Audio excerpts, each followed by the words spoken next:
with me today. This is rare. I usually have the person that's on the call with me sitting in the same room, but how you doing, man? I'm good, man. Thank you for the invite. I love being here. It was worth the road trip this morning. Absolutely, man. Well, I love what you're going to present here because I think it really hits home with a lot of people, and I know you've changed many lives with just this mindset that you're going to share with us today. So what do you got for us, man? Well, it really is kind of simple. It's something that I've learned over my 20+ year career.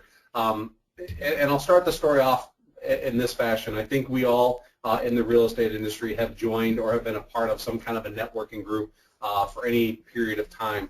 I'm not proud to say it, but I tell you that in my career I've been a part of about a dozen networking groups, and unfortunately I've been fired out of most of them. And not because I didn't refer. I was typically the top referring partner in the group. The challenge was that I wasn't able to show up as often as I would have liked. But during that process, I realized something that really struck me and hit home with me, and that was many of the people that were in those groups always asked me for referrals, but they were very unreferable. There's a difference in being, referable and asking for referrals. Mm-hmm. Scott, when you think about what it means to be referable, what do you think about when somebody says, hey, can you refer me to a housekeeper, or can you refer me to somebody? What goes through your mind when that happens? Well, I think of myself as how am I going to look if I was to refer you somebody, mm-hmm. and what they're going to think of me, mm-hmm. not necessarily the person that I referred to you. Like, mm-hmm. So my name is on the line, and I take that very seriously. Correct. And so behaviors that you demonstrate, or the person that you're going to refer demonstrate, is key. I mean, the real premise on what our businesses are created on is really relationships. You can talk about marketing, you can talk about anything that you want as it relates to lead generation, but at the end of the day, I don't think there's a single person on this call who doesn't value the power of a referral. I know that every time I got a referral, and when I get a referral, the feeling that I get is just it's so valuable. It validates who I am as a person. Absolutely. And really the call today that we're doing is really built around being proactive as opposed to reactive. And that really becomes a mindset that you kind of have to have if your goal is to try to generate business from your relationships. A lot of us go through our business and just kind of accidentally stumble into relationships because we happen to be at the right place at the right time. But I wonder how many of us really learn how to orchestrate referable moments. How many of us actually really pay attention to those things that happen in a transaction that a client becomes receptive to to an ask of, right. Can you refer me? So, I love this quote by Annie. It says, how we spend our day is, of course, how we spend our lives. And I know a lot of us, and I'm guilty of it too, there are days that I feel like I just chase my tail. There's days that I chase my tail because I feel like I'm chasing things that are simply always out of reach. And I think one of the biggest challenges that we get into when we get into real estate is really simple. We start with this mindset that it's all about us. We start in that bottom corner where it's survival. When you get into this business, you are in a self-centered survival mode. Means that you're just trying to find a way to pay your bills and to bring in revenue. So you're doing anything and everything you can just to chase that deal and to get a deal to come in and to get it to close. But as you progress and you survive through the business, you eventually start creating more opportunities and you find a little bit more stability and you start to develop a business, which means that you have some predictability. You're not just chasing yourself every single day, and you have some relationships that are sending you business, and you have a network and a database that are yielding some income results, which is great. But as you move forward into a career, and this is a business that you're going to stick with, I remember I was, I think it was 2002, and I'd been in the business since '96 at the time. I had reached the point where my business was generating income enough for me to say, I don't think I'll ever leave. As much as I struggled with it at times, there was a time that I just felt like I could never make the money that I could make in this business mm-hmm. anywhere else with the freedom. With the freedom. And with the freedom comes a little bit of challenge because there is nobody leading you or mentoring you or coaching you. You're kind of figuring it out on your own and by yourself. And I think a lot of the times when we get into our transactions with our clients, we find ourselves trying to satisfy their every whim. I was told early on that you never the tail wagging the dog.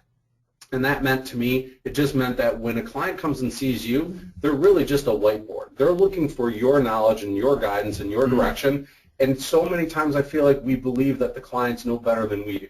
Or we're so afraid of offending the client, or we're so afraid of saying something or doing something that the client says, that doesn't work for me and I'm out. And we'll go through this as the class progresses, but you'll start to see that a lot of what we do and a great deal of success is missed because we're not spending our time really looking at it and saying, how can I manage these relationships? You know, there are three things that realtors and lenders really get paid to do. I was told this, you know, at least 15 plus years ago. The one thing that we get paid the most to do is we get paid to manage people's fears and expectations. When we are asked what we do as a realtor, as a lender, I think that's our number one value-added proposition to our clients. Is our job is you can't get that out of a box. You can't go to a for sale by owner listing, or you can't go to anybody else who's trying to sell a home and get them to answer, what do you do for me? And really the number one goal that I have with every one of my clients is manage people's fears and expectations. And I don't think you can effectively do that if you're not on top of the game, so to speak. And so as we move through this, the mindset that you have to have, at least for me, is it starts with yourself. It starts with, before you walk out of the house every morning, you have to decide where your head's at. And so, Scott, I'll give you an example. If you think about yourself as it relates to your family, and on the left-hand side of the screen, you'll see a list of all these adjectives that describe your personality or the feeling that you might be having. When it comes to your family, where would you rank your family on that chart? Would you believe that your family is feeling very discouraged right now? Or would you say your family's feeling very jubilant right now? Jubilant. Jubilant. Okay. So as we go through the money, where would you say your financial success is, or where you feel like you're at financially? Where would you rank yourself? The same. The same. Okay. Yeah. What about your personal life? Satisfied. Okay. Yeah. Okay. Perfect. Yeah. And then spiritual, for everybody else, may or may not have something on there, but it's also a key piece of the puzzle. The reason that this is so important is because when you think about where a person's mindset has to be to refer you, think about what you have to do, Scott, to somebody to make them feel like they want to refer you. So where on this gauge do you think somebody has to fall in order to feel like you are a referable person? What emotion do you think they would have to have? Do you think it's worried? Do you think it would be anxious? I think that the people will be worried and anxious and discouraged, maybe. Desperate sometimes, miserable. I mean, depending on their situation. But to refer you, you're going to want to have those positive. You want to have a happy, joyful, vivacious. You know, all the positive stuff. Like, and really, what you're saying here is, how am I? If I was to refer you somebody, how are they going to feel? Your bedside manner, like, really, Correct. Is what it boils Correct. down to. In order for me to feel like my client can refer me, in order for me to talk to Mr. and Mrs. Jones and believe that they will want to pass my name to somebody that they know, like, and trust, I believe that they have to be at least at the pleased level. Absolutely. My goal is that my mindset then, as an individual, when I show up, I can't be worried or anxious or frustrated and ask somebody to be pleased with my service and ever get them to refer me. Absolutely. It goes back to those networking events that I was always a part of. I can't tell you, and I think all of us can relate, how many times have we showed up in front of our clients feeling like the weight of the world is on our shoulders? We have family struggles at home. We have financial struggles at home. We have relationship struggles at home. We have all these things that we show up to work with, and we're feeling disgusted or depressed or desperate or miserable or frustrated, but yet we expect that our clients are going to see us as being anything different. And the crazy part about it is, when you smile over a telephone, people know it, don't they? They can sense that you're smiling. Absolutely. You know, and that pays homage to a very keen sense that we all have, and that is, when you're feeling happy and you know that everything is going good and you're very satisfied and you're very pleased with where your life is at, chances are your clientele that you're working with is going to feel the same way. And the point of this whole presentation or this message is, if your mindset is anything less than being satisfied and pleased with where you're at, you're going to find it very difficult to be able to leverage those relationships that you're creating. I had a conversation with you, Scott, the other day, and I called it the breeding principle. And it really goes to tell you that, when you have one relationship, the opportunity that relationship can give you is infinite. I have relationships. I have one relationship specifically that stands out that I've had since 1997 when I first got in the business. He has yielded me 36 transactions by 15 of his normal referrals based on his colleagues and his family, but those family members and their friends I've been able to do business for. And I really think that as we dig deep into who we are in order for us to be referable people, in order for us to really capture the opportunity, because this isn't something that costs money. Right. This isn't something that you have to pay a service fee. This isn't something that requires you to sign up as a monthly subscription. This is really just showing up, being the person that you want to be, so that people can make you a part of their life and think of you that way. I don't think any one of us shows up to work feeling frustrated, or we don't want our clients to feel like we're frustrated. Sure. You know, how many times have we been in conversations and people say, oh, I'm fine. Nothing's wrong. I feel fine. Everything's good. And the reality is, you know that there's something deeper. Right. The hard part is that when you do that, you become less referable, because your clients don't see you as being in that position of being happy and pleased. You know, it's funny that, you know, the hardest part I think for most, being like going back one screen, is the survival mode and the stability mode. Like in between, you know, that when people first start out, you know, you are worried. You are, you know, there's going to be some frustration. Yeah, go back. You know, let's not discount this. The time that it takes to go from survival to stability isn't months. We're talking, I mean, for me, and I'm not the sharpest pencil in the box, but it literally took me about 4 or 5 years to literally get out of that mindset to where I felt like I actually had a business that I was building. Mm-hmm. And it was not done because I had coaching or mentoring. It was done because I just wanted it. I wanted it more than anything else. I wanted to be in this business because it afforded me so many luxuries that I couldn't have in any other business. Yeah. And when you think about the time that it takes, I mean, I'm just now at a place in my career where I'm bridging the gap between the success and the significance. And like I said, I've been in the lending industry now for over, you know, since 1996.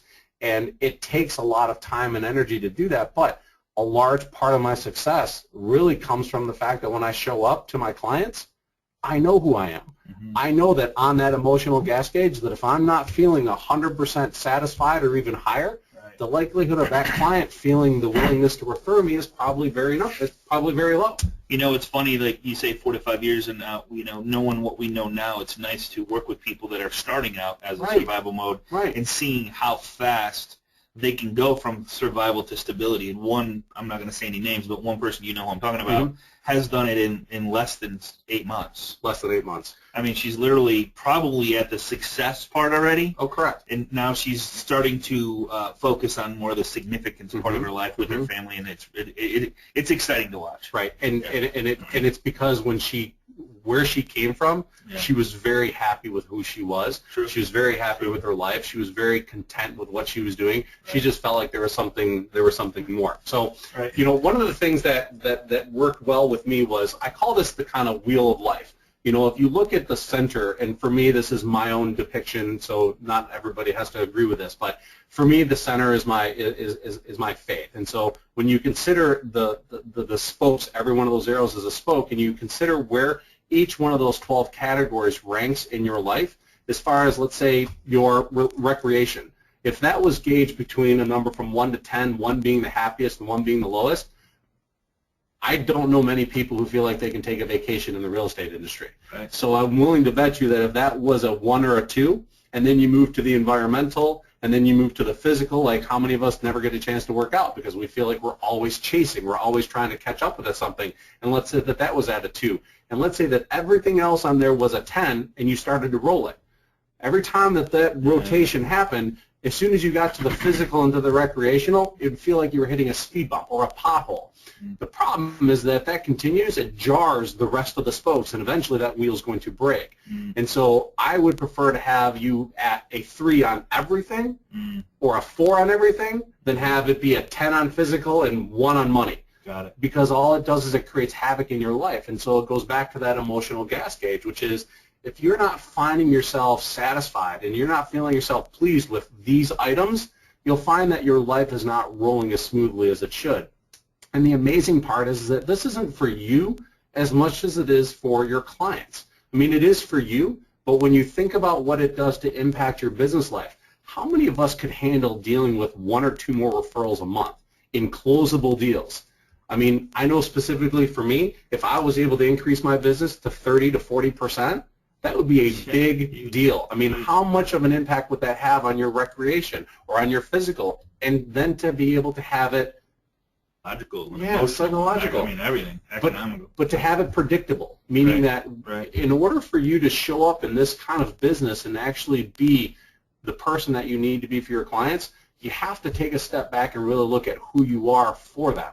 You know, when you look at yourself in the mirror, are you happy and satisfied with your life at all levels? And these 12 categories, there might be more, but these are the ones that I focus on. Right. And I know that I'm not perfect and my wheel does not roll smoothly all the time, every day, but I know that that's a conscious thought that I have in my head every day that I come to work. I'm aware of where your peaks and valleys are. Right, Yeah, right. And most of the time, it's a great communication tool with your clients because you can pick up on the fact that they may be struggling with things, and it's a great place to become vulnerable with your clients, and it brings them in closer to you. Going deep. Going deep. Yeah, going deep. So this presentation that we're going over with you, take it for what it's worth, but take it and use it in your own personal lives. Right. But also use it to go deep in your clients' lives to build friendships. I was at an event last week, and I said, I love asking the question, where did your last 4 deals come from? Mm-hmm. And everybody is always 50 to 75% say friends. Mm-hmm. I'm like, well, this is going to be easy. Mm-hmm. I just have to help you find more friends. Right. So how do we do that? Well, if you start to go deep with the current friends that you have mm-hmm. and really get to know them, and they know, like, and trust you, and you know, like, and trust them, like you said, 36 transactions from one friend mm-hmm. Times 100 friends makes for an amazing career. And it's and only 100, And it makes for a career where you're not right. you're not constantly having to convince people. Right. Yeah, you're not having to convince people that Right. you're the right person for the job. Right. They know you're the right person for the job because they know that you're happy and satisfied, and happy and satisfied people attract happy and satisfied people. Oh, gosh. You know, when the statement "birds of a feather," I can't tell you how many times I've said, I don't want to refer them. I don't want to ask for referrals from this client. Right. They're not the person that I want my business to be built around. And it's a conscious effort, which will go into this screen. This is really just a breakdown of those 12 categories, and sure. We can go into them, but I think our time is better served just by to get a copy of this PowerPoint, just contact the loan professional that sent you here, your sponsor, and they'll get you a copy of it so you can use it for further on down the road. But I can't stress enough how important those items are. The reason being is because we all kind of go into our day thinking we're just going to wing it. I use the term hopium, you know, the word hope and then ium after it because I think it's like a drug. So I think every day we come into the office, we hope our clients are going to value what we did. We hope that our clients are going to recognize the effort that we put in.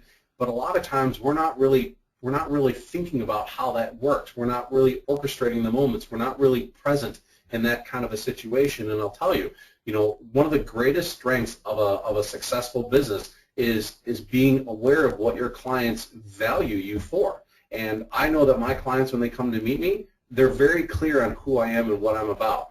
There's no question that when they leave that they know my business is 100% referred. They know that my business is really dependent on my ability to make them so happy, elated with who I am, that they're going to go back to that referral partner and say thank you, and that just perpetuates it. But if I ever stopped being of the mindset where I'm happy and elated and I'm excited, my clientele are going to see that and feel that, and nobody wants to hang out with, a Chicken Little where the sky is falling. Nobody wants to be a part of that. So. Well, think about that. I don't know why I just had this thought. A lot of times I see on social media where people post negative thoughts, like negative. Hey guys, the values are down. Want to buy a house? Right. Where heaven forbid I sell my house because values are down. I wouldn't want to do that. So you got to really think through what you are portraying yourself on social media, because I was listening to the radio on the way to work this morning, and they were talking about relationships and how it's so open right now. Are you engaged? Are you married? Are you separated? Is it complicated? And should you post that out there for the world to see? Correct. And that kind of sets your your gas tank. If you were portraying sad, unhappy, frustrated, anger, what do you think your friends are going to feel? So you really got to think about that in a social atmosphere, because it's real, guys. Whatever you post, people are going to, especially in print with no video, people are going to take it however they want to take it. And so that might be, sending an email with all caps. God, what's wrong with Doug, man? He's yelling at me right now. So it's just the whole mindset of it. Well, the cool part is that every emotion that we have, I'm not saying that the emotions that you have are not real or they're not justified. Sure. We all have bad days. We all have down moments. What I'm trying to get across is the mindset that you have to have if you want to be a referable person. And I think every time we have a client that we do business with and we're not able to get a referral out of them, it should be a mirror that we hold up in front of ourselves and ask them why. You know, I can go back and look at the relationships that I've been able to get referrals from, and I can pinpoint certain things that I've done through that process, but it all comes back to one specific thing, and that's my mindset. I believed that I deserved to get that referral, but it wasn't because I deserved it because I had an ego or believed that I had to have it because I was desperate. It was because I believed that I had the mindset that they wanted to refer. So again, the first step in this entire process is being conscious. You know, the catalyst for referable behavior. You know, one of the challenges that we have in our industry is that there's so many nuances and so many people that touch our files and so many things that could potentially go wrong that a lot of us spend our time trying to put out fires as opposed to setting the stage up in the very beginning and bringing that bar of expectation down.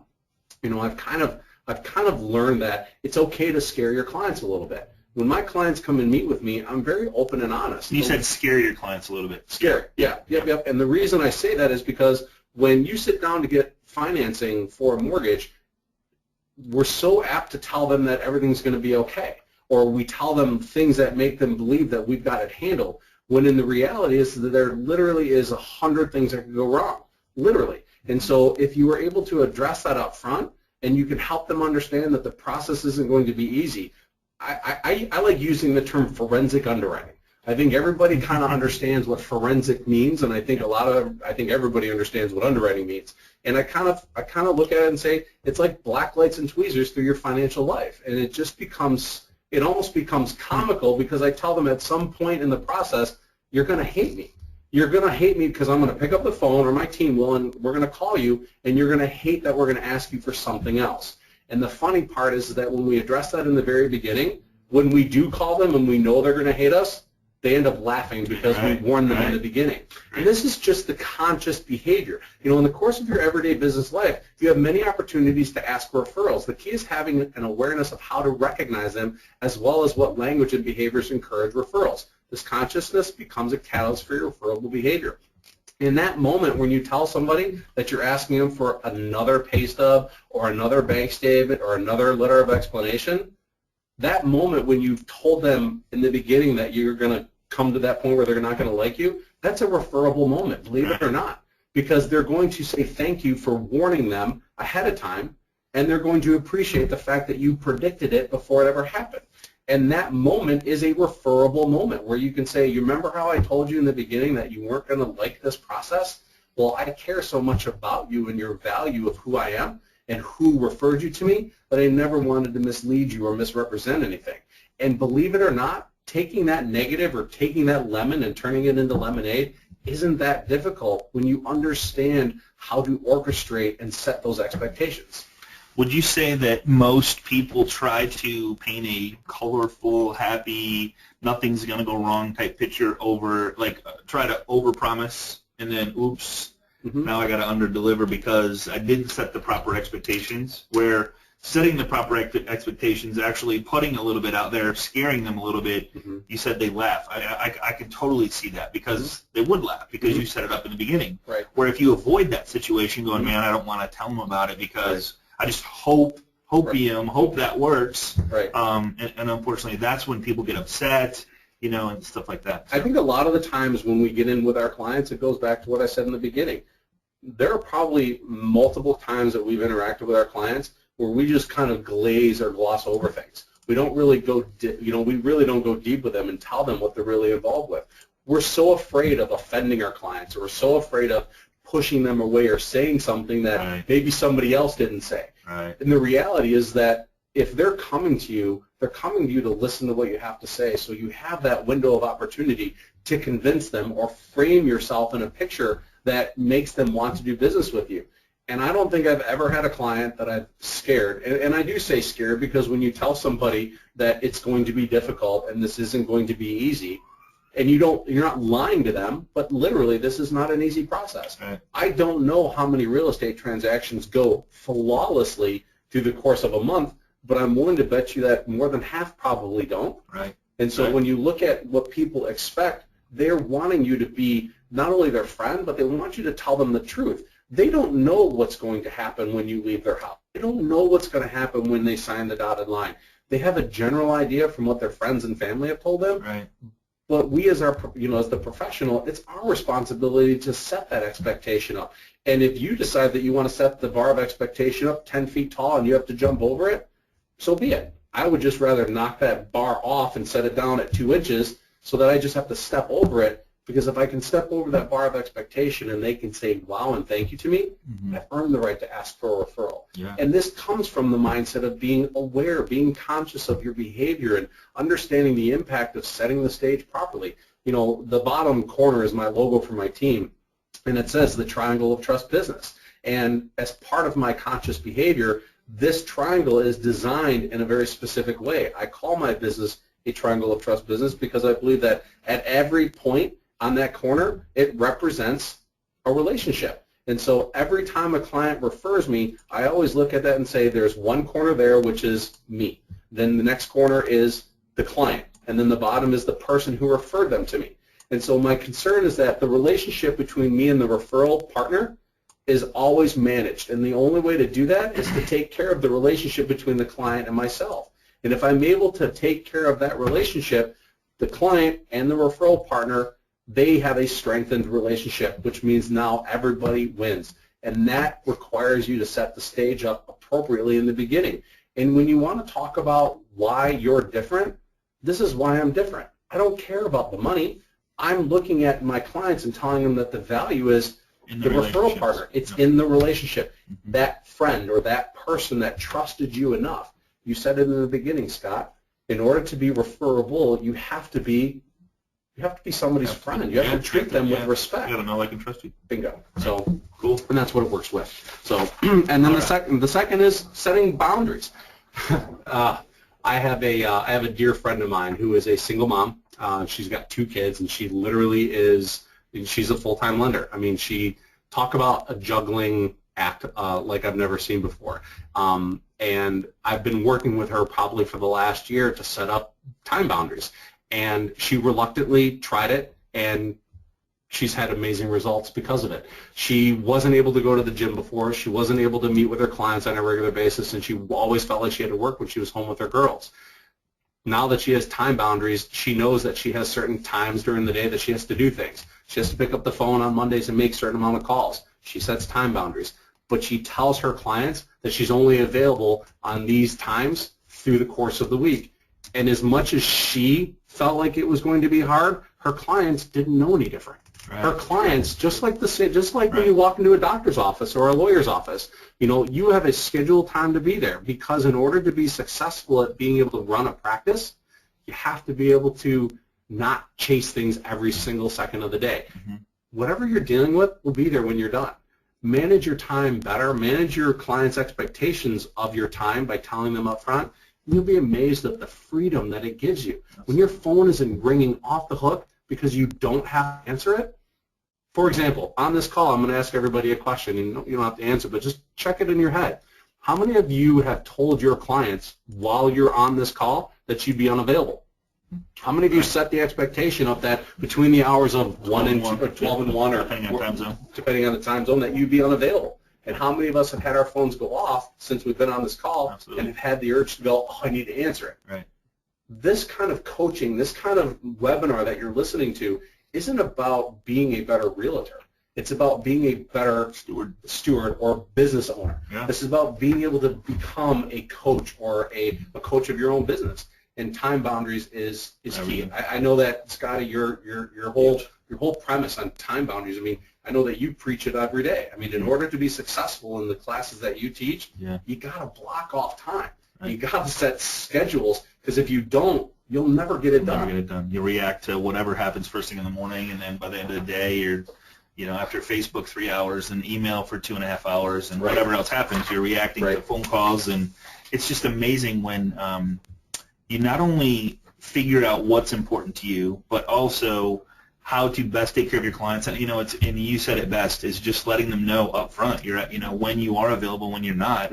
They don't know. They just expect. And honestly, new buyers or new sellers don't really, it's so seldom that they do what we do. Mm-hmm. I think sometimes we as real estate agents and lenders take it for granted that people just know. Mm-hmm. So not setting the right expectations, not setting the boundaries, not setting all that stuff up, and every single time with every single person mm-hmm. is shame on us for not right. doing that, because we expect them to just be comfortable or know what's going to happen next. Right, you know? right. And it's funny. I thought about that when you said that. I'm like, how cool would it be if you had a video series of the steps that are going to happen? I'm just big on video. So right. how cool would it be when you meet with a seller and you know what's going on in their mind, because you've been asked the same question over and over the last 100 transactions, right? Mm-hmm. So why not answer the question in their head as soon as you go, hey, we forgot to talk about this. Even if you did talk about it, hey, I just wanted to remind you, right. here's a short little clip about home inspection. Right. Here's a short little clip about pest inspection. Here's a short little clip about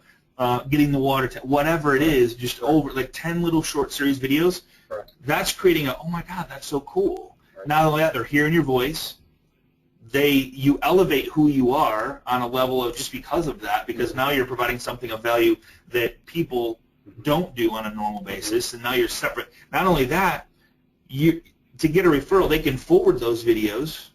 We call it marketing equity, because they're not going anywhere. They're still there, so their friends can go, oh, just call Doug. Right. Here's his email. Oh, here's a video that he's in. Here's his contact info. So there's a lot of things you can do to make this feel good for people and make that feeling great. So. You know, I think about, I was at I ran out last night to get some cold medicine, and the only place I was open up at midnight was 7-Eleven. And I think about a store or a convenience store that's open 24 hours a day, yeah. And what do you really get when you walk into a convenience store versus you walking into a higher-end supermarket or a place that isn't open 24 hours a day? I think in our heads, when we think 24/7, we think convenience. Right, right. I don't, in my business, ever think of myself as being a convenience. I don't ever want to consider myself a commodity right. or a convenience. True. And so I think what most people have to realize is that when they're meeting with their clients, the more that we create an image of, I use the word practice. I use that all the time when people ask me what I do. I have a mortgage practice. I don't say I'm a loan officer. I say I have a mortgage practice. I believe that when you frame it in that light, it gives people the aura that I'm more like a doctor or a lawyer or somebody in a Coolness accelerator. Did you just make that up? No. Coolness accelerator? Coolness accelerator. Man, what do you use that? Yeah, as a realtor, like, what do you do? I'm a coolness accelerator. What does that mean? Well, I just help you get into a home, which I think is cool. Right. I help you have less stress, which is cool. Right. You know, so right. I'm a coolness accelerator. I'll have to use that. So and the next one is the next slide is using real-time voicemail. Now, this kind of plays into, you know, when you are working on your business, not in it. I'm not talking about writing contracts. I'm not talking about servicing phone calls.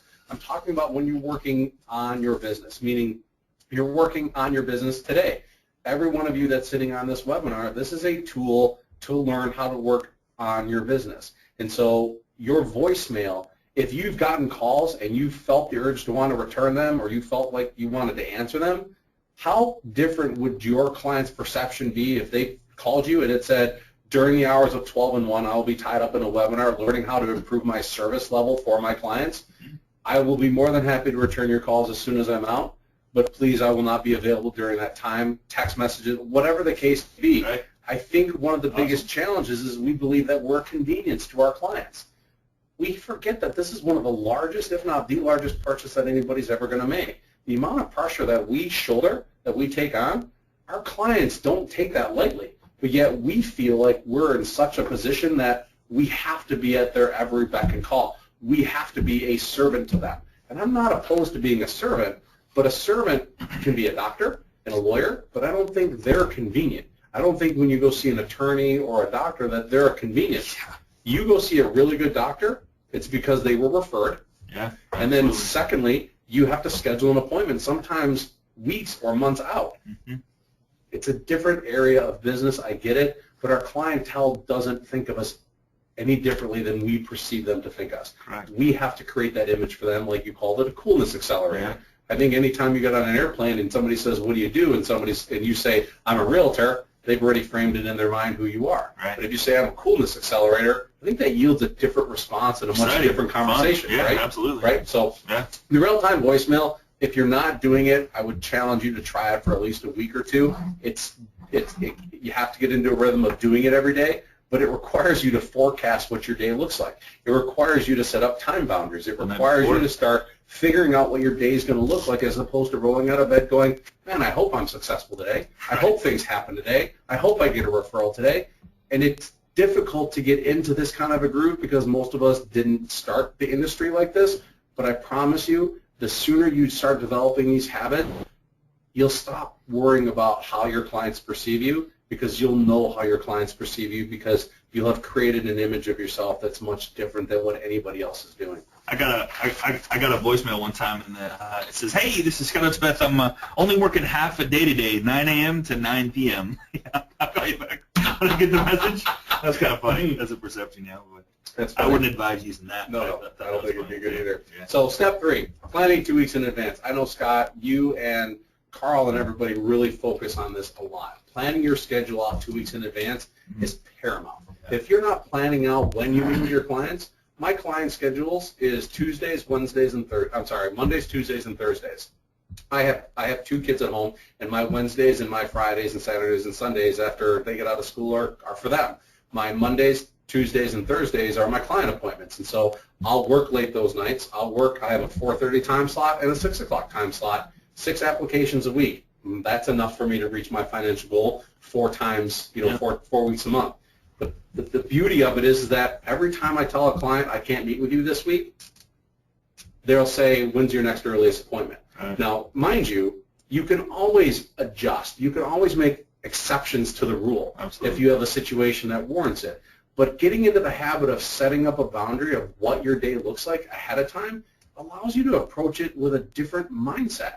It allows you to believe that during the hours of 12 and 2, I'm working on my business, or I'm writing up contracts, or I'm doing this, and we're so trained and conditioned to go, I just got to do it now. I just got to do it now.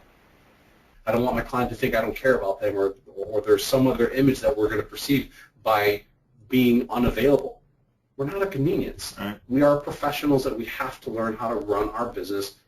It makes us look like referable. Right. People want to refer people that are happy and satisfied. And we are constantly chasing phone calls and voicemails, and you're not 100% present for your client, I think we lose out a little bit. I think we lose out a lot. We all have the same 24 hours in a day. Correct. And it's amazing how some people get so much more done. Why is that? Because they plan it out. And the 2-week chunk, guys, the 2-week chunk is one should have a 12-month goal, and then you back it up with the 90-day goal, and then you back it up with an every other week goal. And if you have to be, it keeps you on track for your 12-month goal if you're working on your every other week goal. Mm-hmm. And, we have daily stuff that all of us do on a daily basis that I know Mondays is this, Tuesdays is this, Wednesdays, Thursdays, and then Friday's off. So, if you know exactly what you're supposed to do that day, whether it's connect, engage with past database, whether it's call people that are in the process that you've met over the weekend, whether it's check in on the loans that are in process, or whatever it is, each day has to be part of that, and they come accustomed to that, which makes them feel good. Correct. Step 4 is this. Hold up before you pull up anymore. What's one thing in your environment, which means one thing in your work life, that you really don't like? There's probably thousands of things out there that people will cite. Mm-hmm. My call to action for you is these next 5 questions, and it's going to be, what's one thing in your environment that you really don't believe helps you achieve your goal? It's funny, I asked this question to a real estate agent, and she says, I wish I had my own office. I'm like, well, what do you mean by that? She goes, I share an office with 2 other people.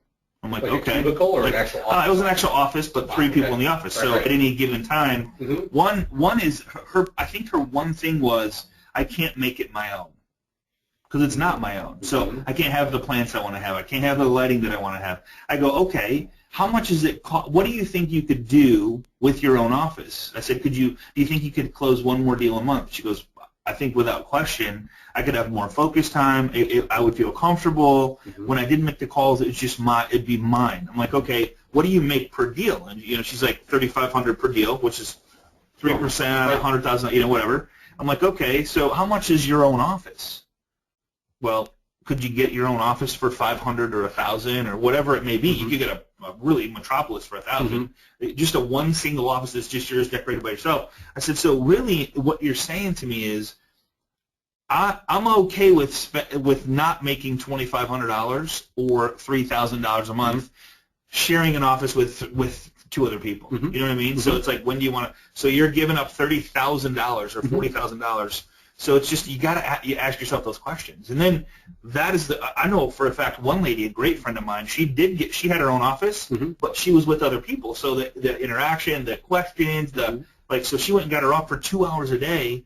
She's tripled her business in a matter of 6 months, just because it's focused time. That's her time. This is what she does during those 2 hours, and it's amazing the results that happen from it. You know, it's not even just being able to identify that you wanted your own office. It's, what are you going to do? What plan are you going to put in place? Are you going to map it out over the next 90 days? Every 2 weeks, are you going to take a step in the direction of, I need to get my own office? Right. Do you believe that is what's holding you back? If you truly believe it, why are you not planning out a course of action to accomplish that? In the next question, what 5 things do you want to change in your environment but you've been procrastinating? Whether it's putting plants in your office, hanging pictures in your wall, or calling a place a home, meaning that, are you committed to doing this? There are so many things that prevent us from feeling like we're really happy with what we're doing. I wonder, for me specifically, when you go into my office in my building, my office is decorated. I have, I don't know how many sports pictures and quotes hanging on my walls that when people walk in, that almost feels comfortable to them. They walk in and we spend a lot of time looking at the pictures and reading the quotes. And one of the biggest challenges that I had is when I didn't have my walls decorated, I didn't feel like I could stay there. I didn't feel like it was a comfortable place. It didn't suit me visually, because I'm a visual person. I needed to have that stuff around me to make me feel at home. It can be as simple as putting up pictures in your office, making it feel like it's your own, or making it feel like it's your home. The next thing, what are 5 things in your environment that lower your self-esteem? Let's be honest, we have clients. Let's just leave it at that. We have clients that don't appreciate who we are. We have clients that don't honor and respect the values that we bring to the table. It could be something as simple as saying no to a client. I mean, it doesn't have to be firing the client, but let's look and let's be honest. What is holding you back from becoming satisfied and happy and being a pleasure to be around in your business? And then, what 5 things in your environment are you most proud of? You know, what are things in your environment that you're happy about? I mean, the fact that you dress up in a suit or a business suit every day. Are you proud of the fact that you have a certain brand name on your business card? Are you proud of the fact that when you walk into the office, everybody knows your name? I mean, those are almost an affirmation. Those are things that, if you pay attention to, that ranks you up when you're not feeling 100%. Those are things that make deposits in your day so that you become more full on that emotional gas gauge that makes you more aware of how you're going to be in front of your client. You know, in the next 90 days, what 5 things can you change in your environment to evolve it in the direction of your goals? You know, it's not always necessary volume. It's not always necessarily units. It's basically how happy are you doing what you do? Yeah. I wonder how many people that are on this call aren't happy with their production, and I wonder if they're not happy with their production, how much of that parallels with how happy or unhappy they are with their personal life, and how they believe they look, feel, think, and how they treat others in their life. And I wonder, I'm willing to bet you that there's a comparison. The more happy you are in your personal life and the more happy you are with yourself as a whole, chances are your business is more successful. No question. There's no question in my mind. I know that it works for me. So, and so the last thing I just want to talk about, how much time do we have? About 15 minutes. Okay. So the last thing I want to talk about is reciprocity. This is such a key tool to the success of my business. And the reciprocity we hear about is, it's as simple as opening up a door for somebody and having them say thank you.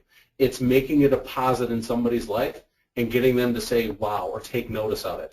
And reciprocation flows from that divine law that neither can be ignored or put aside. And it really basically says is this definition of what they call law of love is being able to be the person that gives to others. You know, we've heard that phrase, unconditionally, but givers gain. Yeah. And givers gain because when they give of themselves, it comes back in 3, 10, 12, 20-fold. It's amazing how when you pick up a phone and you talk to your clients, I always find a way to try and fill a need with them. You know, Scotty, I've heard you on the calls. I can't tell you thousands of times, and I hear when you talk to people, it isn't, hey, how you doing? What can you do for me? It's, hey, how you doing? Is there something I can help you with today? Is there something that you're struggling with? And it doesn't even have to be always about business. Sometimes it's just about listening.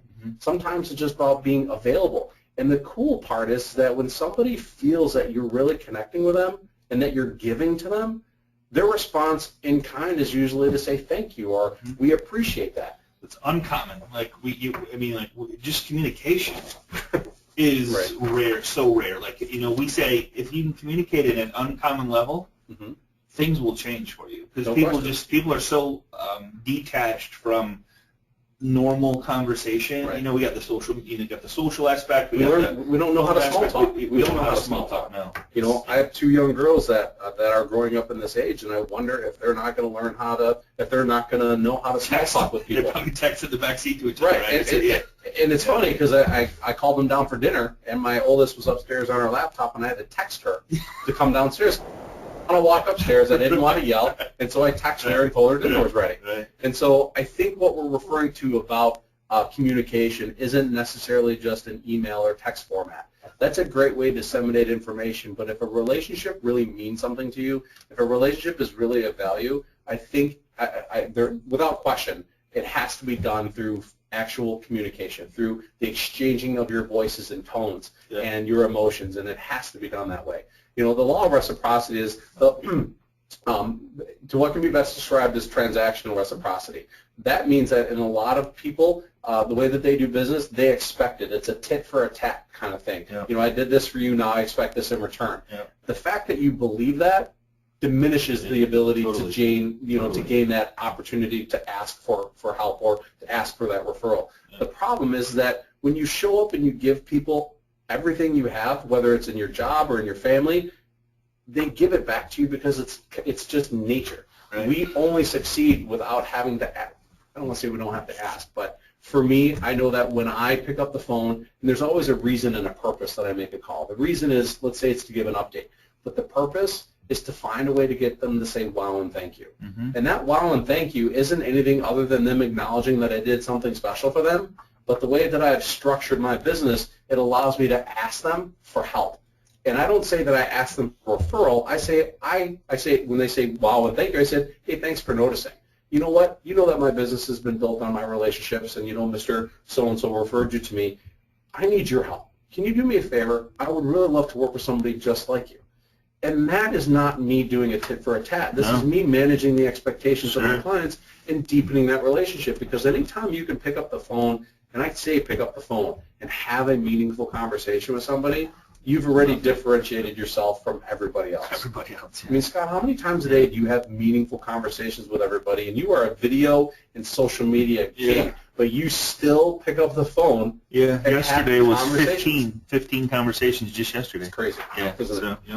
So somebody want me to put up the questions real quick, and you can go ahead. Okay. So there are a couple points about the law of reciprocity. Oh, those questions. So I'll wait till the next screen. Okay, cool. People expect repayment over time. This is based upon the idea of social exchange. Reciprocity is an implicit assumption in most of our relationships. Giving and receiving favors is common exchange. Over time, you make deposits in people's lives. It's okay for you to have to call and ask them for help. Absolutely. I think about my friends, and I think about if I was to ever move, and I didn't ask any of my friends to help me with the move, I think I'd have some friends that would be pretty upset. Right. And I wonder how many times in our lives we feel like we don't want to bother people, and we don't want to inconvenience them, but it actually hurts you at a level that is much deeper when you are ignored. You're a friend, Scott. Let's use this as an example. If I didn't tell you that I was moving and didn't ask you for help, knowing full well maybe you can or couldn't, the fact that I didn't ask sometimes is actually more detrimental to the relationship than you saying, no, I'm busy that weekend. Right. Then again, we'd also know who your real friends are if they did that too. So the acts must be mutually rewarding. One of the keys to this is there's a book out there called The 5 Love Languages. Yeah, I was just thinking of that. Yeah, you got to read that. And this is such a powerful message because we all have a emotional currency. We all have 5 love languages that we operate in. We have one that is dominant, and the rest kind of follow suit. Touch and it's touch. Acts of service. Gifts. Quality of time. Words of affirmation. And physical touch. And those are the 5. And so when you look at how you communicate with your clients, and this is really key. Sometimes our clients have a different love language than us. If you can pick up on what their love language is, if you can pick up on what it is about you that you can make deposits into their life about, there's nothing that another realtor or another lender or anybody else will ever be able to take away. That's the point of being in a relationship. Understanding, being in the moment, realizing, being in time, being connected with them because they mean so much to you. And that, again, falls back to the message of this entire webinar. Being conscious of what you're doing every single day with your clients so that you can acknowledge what you're doing for them to help leverage that relationship. The name of the book was The 5 Love Languages. Yes. And I would 100% very highly recommend, and start paying attention. When you read the book, you're going to start seeing what he's referring to as the 5 love languages, and you'll very quickly pick up on your client. You know when someone comes up and like a waitress comes up and touches your arm, she's into physical touch. There's acts of, the 5 that they talk about are everybody has one of them. Or 2 or 3. I mean, you can have more than one, but if you figure out which one somebody has as a client, you're, like Doug said, depositing the what's the term? You're depositing into their emotional bank account. Yeah. Right. So you're actually building a very deep relationship that no one else is even paying attention to. One of the analogies that I'll draw on is men and women. We all have different love languages, and sometimes we as men typically do things for our significant other that we would want to have done to us. I know that if I was to come home and wash and wax one of the cars, that my significant other wouldn't care as much about it as I would. So I know that if my significant other comes home and she brings me flowers and a card, I'm not going to be that impressed with it, but she would be. And so understanding how your relationships work every single day, not even just your clients, your family, your friends, and so forth, everybody. And so the author, his name is Gary D. Chapman, and it's kind of like Chicken Soup for the Soul. He's literally got 7 or 8 different variations of this, one for divorced families, one for kids, one for, the one that we just talked about, and they all have a different spin on it, and I highly recommend, if you guys are interested in anything that we're talking about, this is probably the one key piece of this process that I would tell you would yield you the best opportunity to get new referrals, and that is understanding the languages that your clients speak and how you can make deposits into their life and not really do anything different than just be who you are. No money involved. No money involved. Yep. And deposits don't simply accumulate. I think that normally happens. I think people think that just by being there and being convenient, that being convenient to deposit. I don't think that there was one of those languages that said being convenient is a language. I think sometimes we think it could be an act of service, but the reality is that most people don't think you answering your phone at 11 o'clock at night is an act of service. They think of it as a convenience factor. And you can make it work in your own way, but just don't discount the fact that being available at hours that are not normal, those should be moments that you were able to capitalize on inside of the relationship. And believe it or not, you can go in the red. I'll tell you, we've all been in our relationships where we've taken out more money in our emotional bank account than was deposited, and you know that I know that look, that's okay, I'm fine, and I know that when I hear the words I'm fine, it's not fine. It's not fine. So I know that I need to learn how to make a big deposit into that emotional bank account, and the emotional currency that we use is really key in our personal relationships, and this kind of spells into how you come into the office. I mean, if your personal life is not happy, is not satisfied. It might be one of the love languages that you're not connecting with. Exactly. Exactly. It was explained to me that it's kind of like walking into a bank with mad money. You walk up to the bank teller with, $2 million of that green, purple, and yellow mad money and go, I want to make a deposit, and the teller looks at you like you're crazy. You're like, but I want to make a deposit into my bank account. They're like, we don't take that currency here, sir. I go, but that's my money. And so we have to be cognizant and very conscious of the bank that we work with. And so your relationships, every person that you work with, whether it be an employee, whether it be a partner, whether it be your spouse, whether it be your children, understanding what their love languages are is imperative. I mean, my 2 girls couldn't be more polar opposites, and they both require a different love language. And it took me a little bit of time to be able to figure it out, but now that I can, the relationship is so much more, and I consider my life with them to be so much happier. And this, again, goes back into, if your life at home is happy and you're ecstatic and you got that under control, what your clients are going to see, your coolness factor has just gone up by tenfold. Yeah. Tenfold. A history, again, I think this falls into, just your reputation. Being consistent with it is key. When you're consistently demonstrating that you care about others and that you give unconditionally, it really promotes the idea that you are a referable kind of person. Reciprocity is a powerful form of power.